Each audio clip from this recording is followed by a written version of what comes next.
We're going to focus in on Monarch Residences. I think most people kind of are familiar with the project, but if maybe kick us off, James, with a bit of an overview on the project.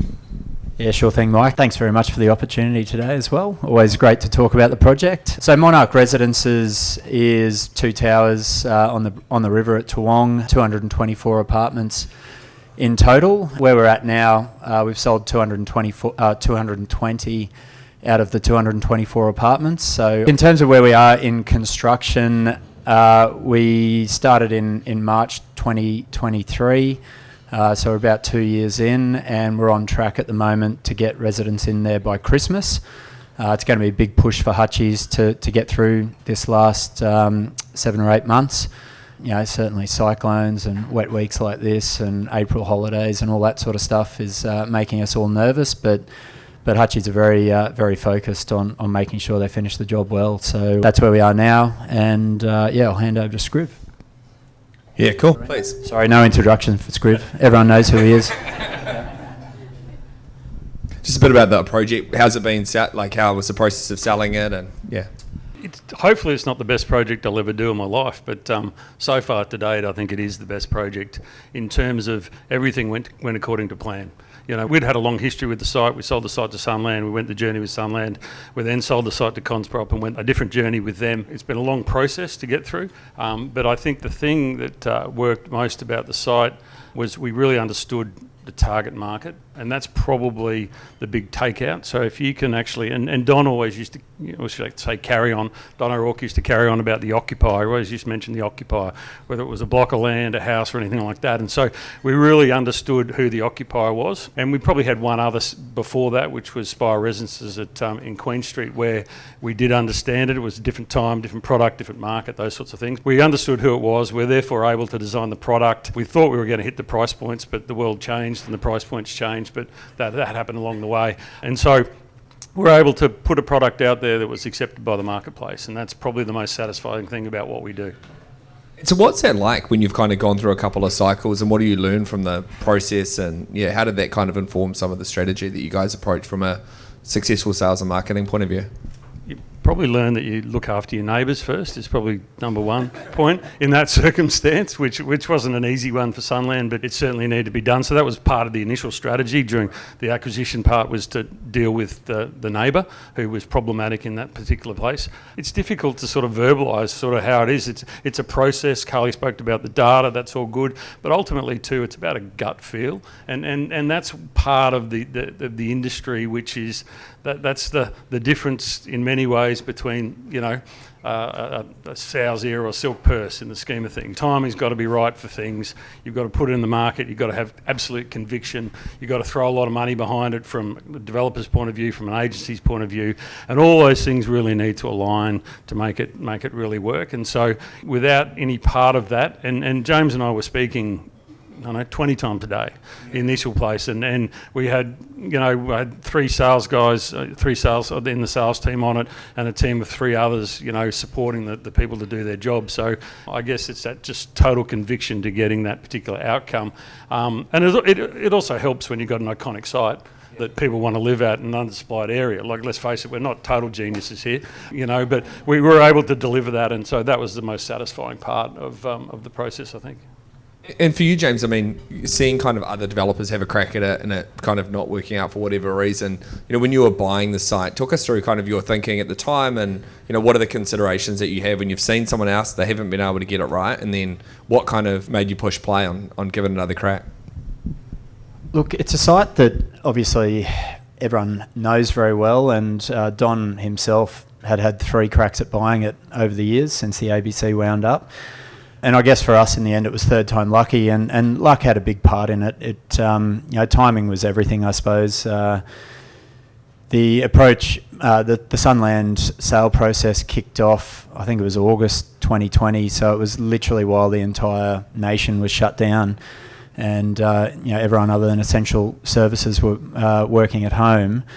We kind of assumed, incorrectly I suppose, when the sale process started, that some big Sydney group or Singaporean group would come in and buy the site for a big number because it was a great site. And towards the end of that sale process, it became clear that wasn't really happening. So we were able to get involved at that stage, I suppose, and put what we thought was a very high number on the table at the time, which was $50 million.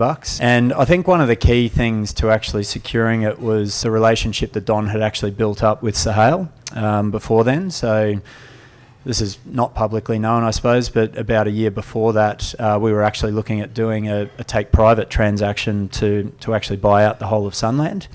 And I think that sort of lifted our credibility, I suppose, as a potential buyer of a site in Sahale's eyes. So when we came in sort of late in the sale process with a reasonable number, it became a reasonable option for Sahale to consider. And I must say the Sunland guys were amazing to deal with through a pretty difficult time, because one of the key ingredients of buying the site was really to work with our neighbour to figure out how we could not go down the same path that Sunland did, and that itself went through a few iterations where we looked to partner with them originally to buy the site. Our neighbour didn't have any interest in becoming a developer, and I kind of understand why after the journey we've been on, but then we sort of worked towards a path of selling him some extra land for his home next door, and that was a really key ingredient to sort of removing what was a large threat. We just held our equivalent event in Melbourne, the Market Insights event, and one of the developer view speaker was the guys at Milo,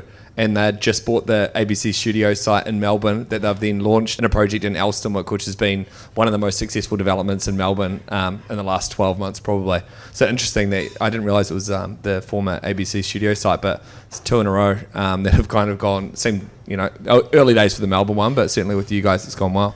For whatever reason, they have a history of buying very good sites, and they're sitting on a really nice one in South Bank at the moment as well. Are you talking South Bank here? Yeah, here. Yeah, right. But Scriv, so obviously, it's kind of, I don't know if it's a hard sell when you've kind of gone through a process before, you've got a new party coming on board. What kind of things were you saying to James? You guys talking 20 times a day on the phone. What are you saying to him at this point when there's a lot of uncertainty? I'm sure that when you were talking to Sahil at Sunland, there was kind of a vision of how that could play out, and it was a more challenging thing. And obviously, some things, are beyond our control. But what did you say to James in that process, and what advice do you give him? I guess there was some early stages of it after we secured the site was working out to be what the product was, what it was going to look like, and so we went with a team of people, including the financier and the architect that had done a previous project before, and that really sort of gave us a footprint of building as such that we need to do. So the early work, and we spent probably 6 months, 12 months longer than realistically trying to push what we wanted to into the shape of buildings that we were sort of had in the place. So the early work was about the design, and it's an interesting place. James knows the numbers better than me. I've kind of forgotten. I've sort of moved on to the next one, but there is about 34 different designs. Nothing was the same, and a lot of it was purposely done. So we had no 2-bedroom apartment that was the same. We went from about 78 square metres to just over 100 square metres.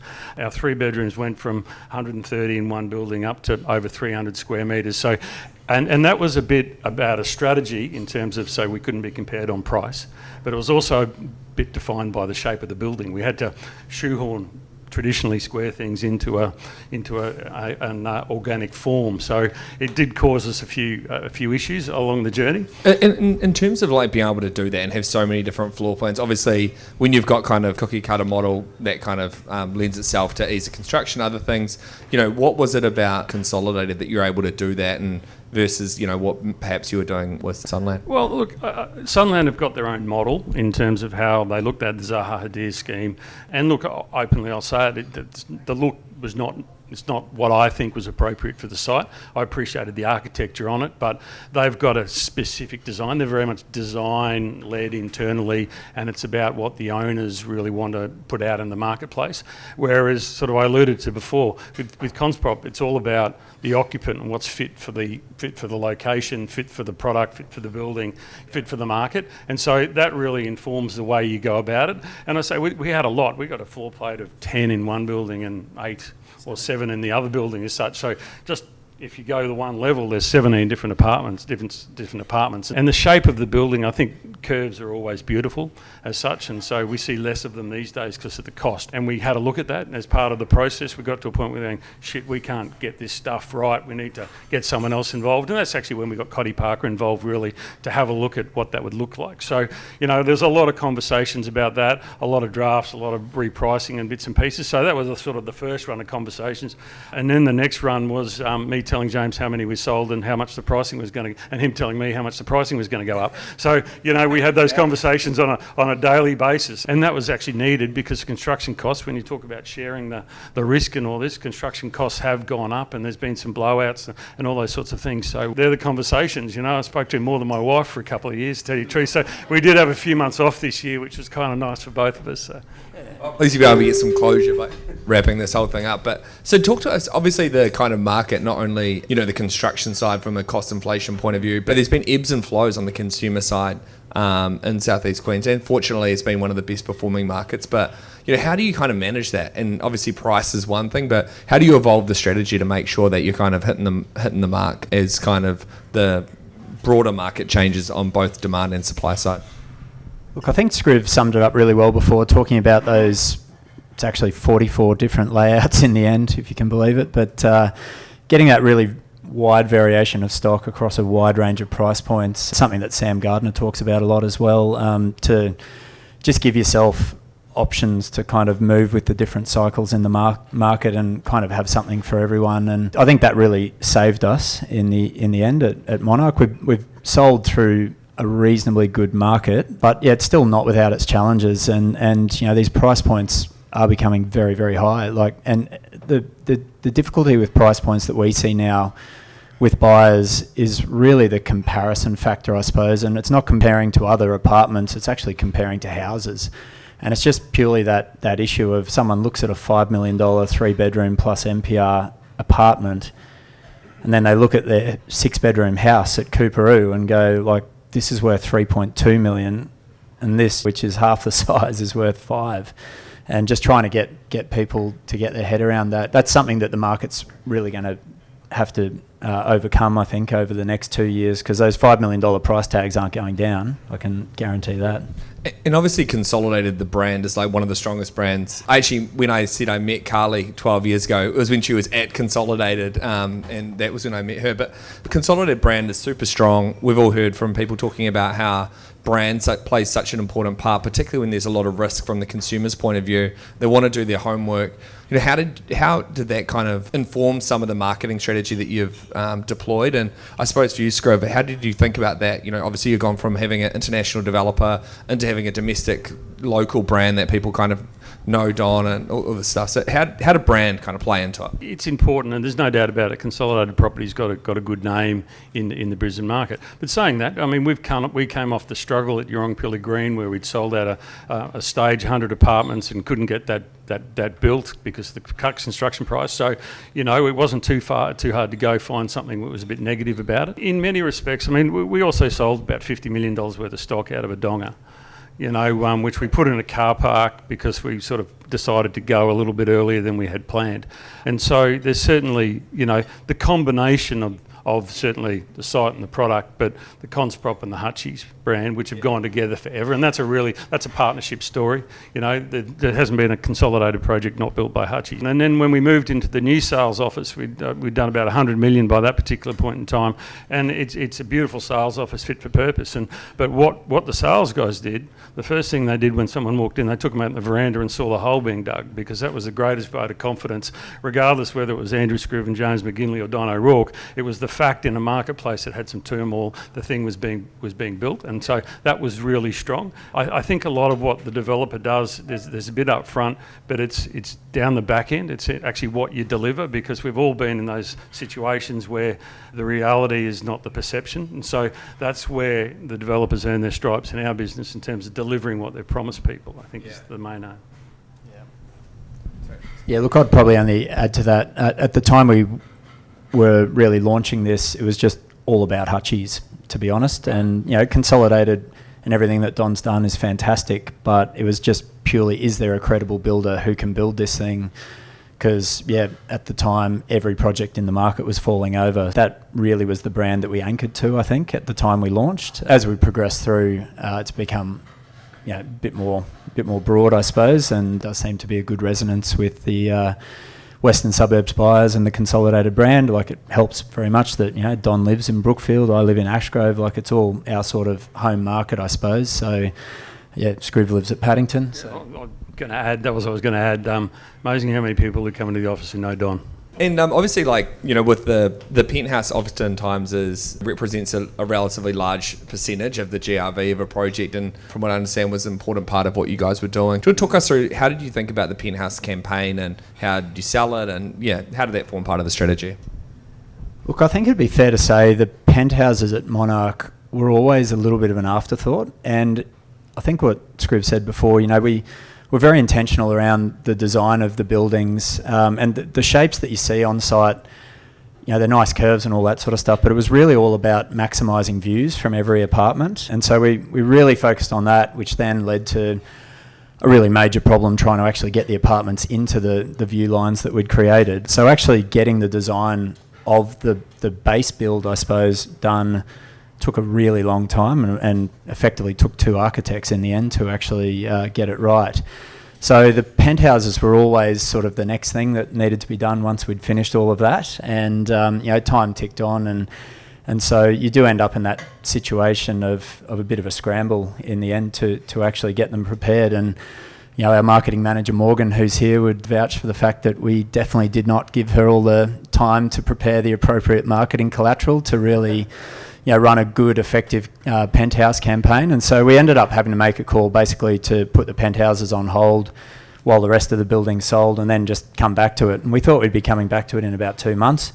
It took us about 12 months to finally get back to it. And look, in hindsight, that was probably a good thing in terms of the way that the market went, and prices continued to increase, and from where we were at the start thinking we were going to be really struggling to sell penthouses for 25 grand a metre internally, by the time we actually got there, it didn't sound that crazy, which was a good thing. But look, selling penthouses is definitely different to selling the rest of the building. And Scriv's team, I think, had to sort of really pivot and refocus the way that they dealt with buyers when we did properly launch that campaign, and a different group of buyers started walking through the door.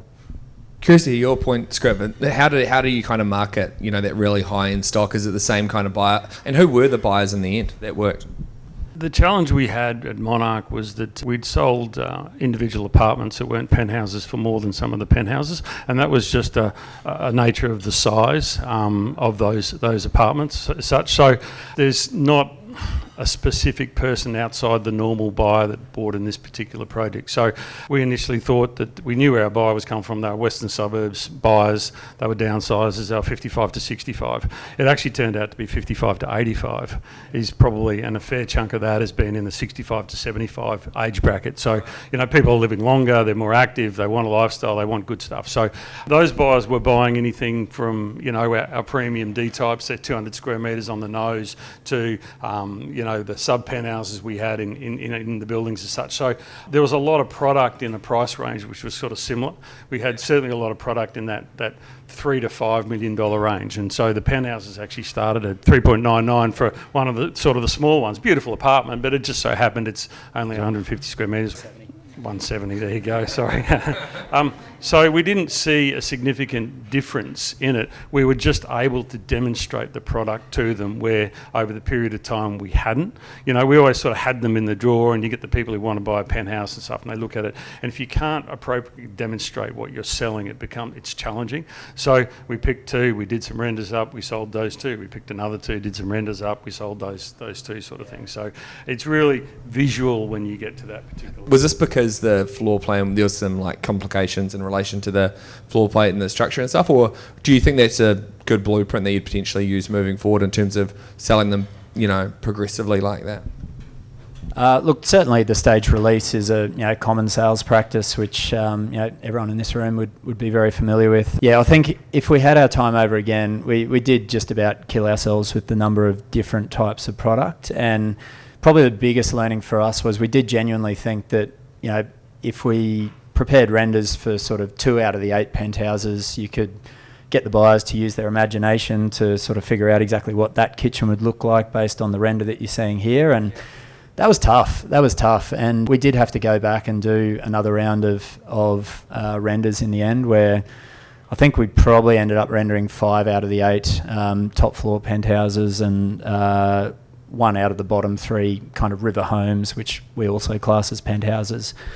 But yeah, I think just having the variability of stock, it's just a blessing and a curse. Like, you know, there's something for everyone, which is great, and it creates differentiation, and some people love this and hate that, which actually helps to get the transactions through when there's something they love, but then there's another one at a similar price point in the same building, which they're like, well, I don't like that. And everyone is just completely different. It's amazing the different things that these buyers are after. So yeah, I think it'd be fair to say the next one that we're designing is a much simpler building in terms of floor plate structure. And if you kind of interview me in 2 years' time, I'll be saying, yeah, we really needed more variability in the building. And I guess on that note, it's like, what lessons are you going to take from this project? Obviously, it's been a ripper. What lessons would you kind of carry on? Obviously, the customization sounds like it was kind of a bit of a double-edged sword, but are there any other things that, you know, perhaps you'll take on, and any things you can share for other people that are kind of facing similar challenges? Look, there's definitely lessons. I think, unfortunately, in development land, you really can't discount just the luck factor. I do think timing is everything in this, and you know, we were lucky with this one that we were able to, I mean, it was incredibly hard to get a fixed price out of Hutchies. You know, it took us the best part of 2 years to actually go on that journey to get there in the end. But by the time they did fix the price, all of us collectively, between us and Hutchies, had a pretty fair view on where prices were going to be from the construction side, and so we were able to then do exactly what Carly said and back solve the feasibility to make the project work. And then, as it turns out in hindsight, the market just kept going, and so that's been the lucky part, I suppose, of this one. In terms of what Daniel was saying, in terms of it being a bit of a give and take with the builders, is that kind of how you kind of approach the same thing?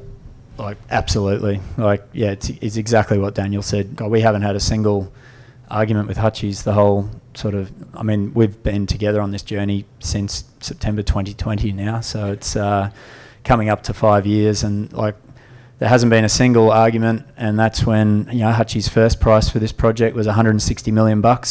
We ended up signing the contract at $213 million, and still haven't had an argument through all of that, which you know, is an indication, I guess, of how trusting the relationship is. Like, when that number comes in, you know it's the number, and you know you can spend time trying to fix the number, but Hutchies know what they're doing. If that's the number, that's the number. So yeah, that's the way that we've approached it.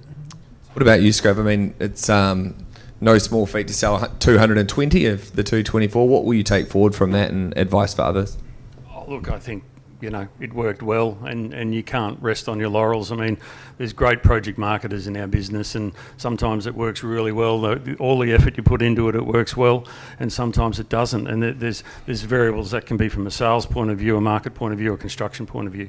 It's just challenging, you know. So it's a case of using, you know, the data, I guess, using your best endeavours, understanding your market, but importantly, sort of, you know, and there's the sponsor and the financier and the builder and all those sorts of things, but it's also a gut feel. Like, I would have gone the journey on the ABC site with anyone. That's the reality of life, because it was such a good site, you could do such good things with it, and it was a market that was highly definable and local, and you know, in a business where you sort of defined by selling real things to real people, it's been awesome to have those people come in who are locals, and they buy and they're happy and they bring their friends in and they're meeting their neighbours and bits and pieces. That's been a really important part of the process as well.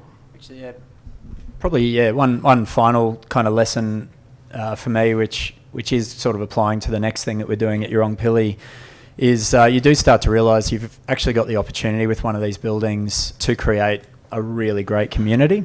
And you do see these amazing communities around the place. There's a really good example of one, I suppose, down in the Mirvac buildings at Tennyson Reach there, where that that group of 211 apartments, those residents have the time of their lives together, and we sort of see, we manage that building down there, so we get to see that closely, and you can really see the building blocks in place at Monarch to set up the same thing, where you create this legacy building of people who want to be there, and I think it helps massively in the long run, because you end up with a lot of these residents going in who genuinely will be in that building for 20 years. So the turnover of those apartments will be so low that sort of capital growth is almost predefined, I suppose. Like it'd be hard to see how it doesn't happen, which then sort of adds to the legacy of the brand, as you say before, where when everyone in the building is seeing the price of all the other apartments just continue to rise, because there's it's a community that people really want to become a part of. I think that's something where the developer doesn't clip all of the value on that, but in the long run, that's stuff that really makes your brand very attractive for your next one. And so how do you do that? Because how much of it's kind of like what Scriven was saying, how much of it's kind of in the construction process, and how do you manufacture that? I think really it just purely comes down to the geography from which you're drawing, and the reality is if you draw a bunch of people who all live within 3 to 5 kilometres of the site, they're generally going to be reasonably like-minded people, and similar shared values and similar social circles and histories and experiences. And so it's one of those things where the residents move into Monarch and it's literally 1 degree of separation between all these people, which just gives people that real comfort, I think. And they got the comfort to be in the rooftop pool and be themselves, and set up the weekly 5 o'clock Friday afternoon drink. Scriv, obviously some of it's location based, but like many of these things, you guys say it's good luck, but often it's good planning and strategy and stuff as well. Was that something that you guys thought about trying to manufacture, or what's your read on that? It was just about putting the right product in front of the right people that they would buy it. I think after that, it's up to the people. The people turned up and they wanted to engage and they had a chat and they wanted to enjoy themselves, and so it was really the people. And it's probably happened a couple of times. Some projects I've done on the Sunshine Coast where we've had the buyers in and they're retiring to a beachfront. They're a different person, they're a different mentality about it. Whereas if you put you sell a building to investors, for example, you just don't get that same vibe that you would get. And so the people are the ones that make the culture. We've just provided a really great place for them to do it, and they'll have a whole heap of fun, I can tell you. It's a pretty special building, and looking forward to going through it when it's finished too. The kind of thing that we always, there's lots of events that we can all go to that in the property market, and sometimes we get a bit evented out, but the thing that we always try to do with Urban is have people that we think are going to kind of come and say what they actually mean. It's a smaller group of people. We try to keep it like that, because I think having kind of a candid conversation like we've had today and sharing some of the things about the way that the site changes hands, and even Scriven, you talking about how sometimes it's good planning and sometimes it's good luck, and a really important thing to share with the rest of our colleagues in the market. So I appreciate both of you guys taking the time and everyone that's come today. And we really appreciate the support here in Southeast Queensland. We're going to continue to invest in the product and the audience, but we couldn't do this stuff unless it was you guys kind of getting in behind us in the community. So I appreciate it. And thanks to you guys for coming up and sharing your thoughts. Thanks, Mark.